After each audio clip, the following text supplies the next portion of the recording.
But here in the middle, from 1783 onward, there were several free people of color who purchased very narrow lots here on the south side of Price's Alley.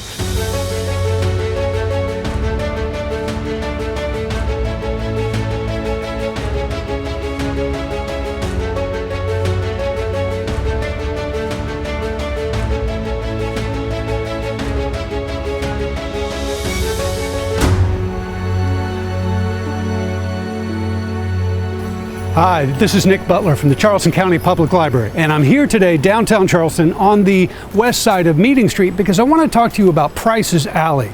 I get a lot of questions about the little quaint alleys that you find in downtown Charleston, and they all have very unique histories. And I've been tracking Price's Alley for a long time now, but I haven't done a podcast about it yet on the Charleston Time Machine, but I promise that I will in the near future.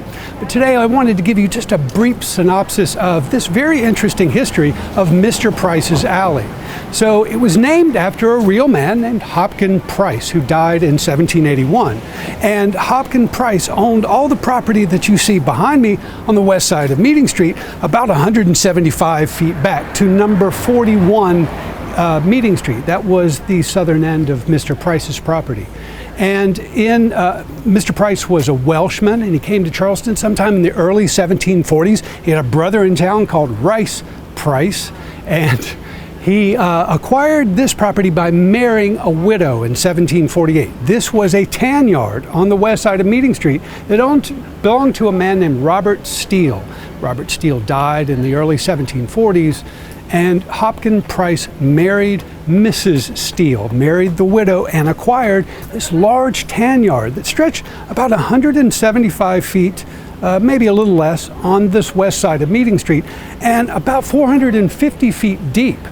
Now, that property was bounded on the north, where actually the alley is today, by what was then called a marsh or even a swamp, and that swamp is what became the alley in 1749.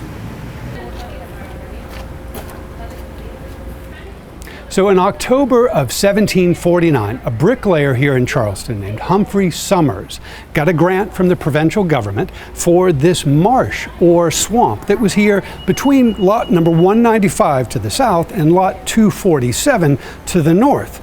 So Humphrey Summers got a narrow sliver of land that stretched from Meeting Street all the way west to King Street, about 450 feet.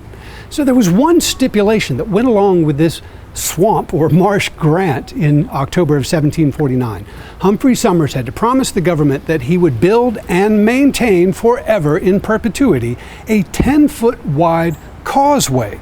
Humphrey Summers had probably already built the causeway and was receiving a grant just to acknowledge that he had done that, and this was his property now. This was kind of a no man's land of a swamp. So after that construction of the causeway, which apparently had happened already by October of 1749, 2 months later, near Christmas 1749, Humphrey Summers sold this new causeway and the marsh grant that he had just received 2 months earlier to Hopkins Price, who operated the tan yard on the south side of what is now Price's Alley.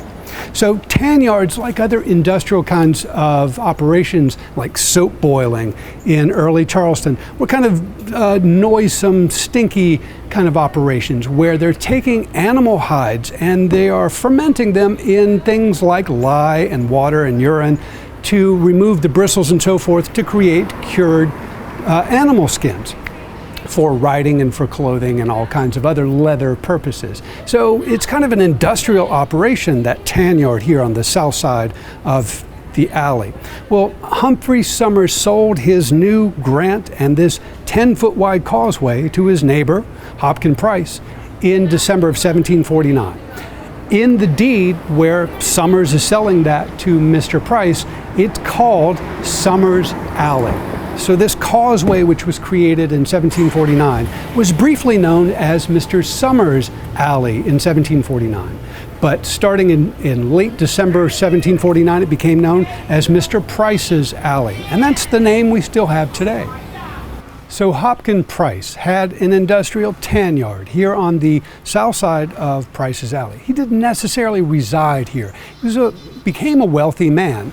He was called a tanner, but really he owned a tanning operation, which meant he owned enslaved people who generated money for him, and he resided elsewhere and owned other properties.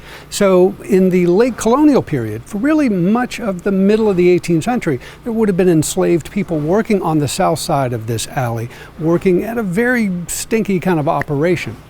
Hopkins Price was elected to the Commons House of Assembly in the early 1760s and spent several years representing this parish in our provincial assembly before it became a state general assembly. And he was actually one of the early Sons of Liberty who was advocating for independence from Great Britain in the early 1770s and supported the American cause in the early days of the Revolution. Even though he was an older gentleman, he didn't necessarily take up arms to fight the British. But when the British captured Charleston in May of 1780, Hopkins Price was one of many people in town who thought that the game was over, and he signed an address congratulating the British Army on capturing the town. And for that fact, the Americans put him on a list of people to take revenge upon after the war. But Hopkins Price didn't live that long. He died in mid-December 1781, and he's buried at St. Philip's Church. Now, 2 years later, after the official end of the American Revolution, when the South Carolina state government is restored to power in early 1783, they immediately seized the property of many people who were called Loyalists, people who had once supported the American cause, but then switched side when the British captured Charleston.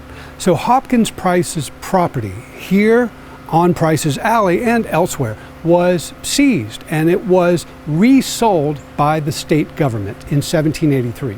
So more specifically, in mid-June 1783, there was a public auction on East Bay Street in Charleston, and you could buy one of the lots on Mr. Price's Alley in Charleston.